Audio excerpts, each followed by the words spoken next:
The China-U.S. relationship is critical to the well-being of the two peoples and to the future of humanity and the world.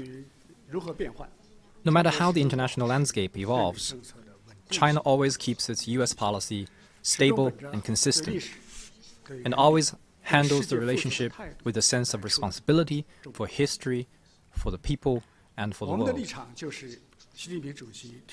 Our position is the three principles proposed by President Xi Jinping: mutual respect, peaceful coexistence, and win-win cooperation. They are a statement of the experiences and lessons of the 50-plus years of China-U.S. relations, and represent the right way for interactions between major countries.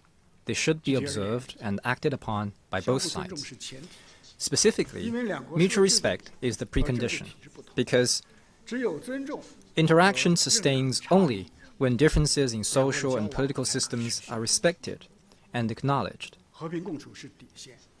Peaceful coexistence is the baseline, because conflict and confrontation between two major countries like China and the U.S. have unimaginable consequences. Win-win cooperation is the goal, because when working together, China and the U.S. can do great things conducive to the two countries and the world. At the historic meeting in San Francisco last November, the two presidents reached common understandings and charted the course for stabilizing the China-U.S. relationship and bringing it back on the track of sound development. President Xi Jinping elaborated on China's fundamental approach and principled position on developing relations with the United States.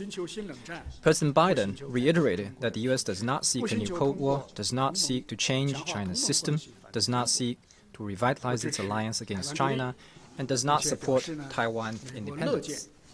He also stated that the U.S. is glad to see prosperity in China and does not seek to contain or suppress China's development or to decouple with China. There has been some improvements in China-U.S. relations since the summit in San Francisco. This meets the interests and wishes of the people of both countries and the world.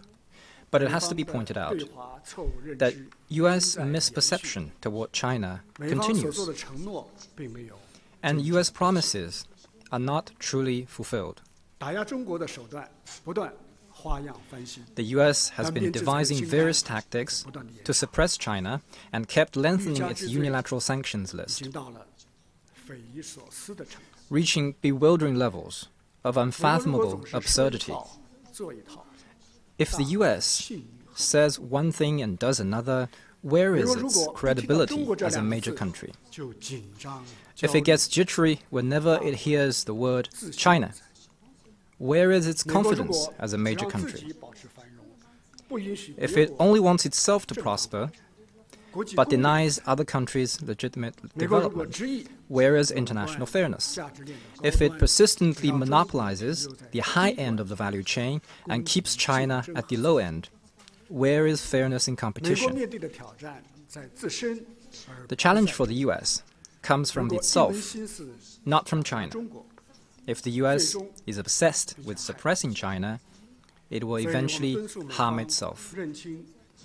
We urge the U.S. to be clear-eyed about the trend of the times, view China's development objectively and rationally, engage in exchanges with China proactively and pragmatically, and to act to fulfill its commitments.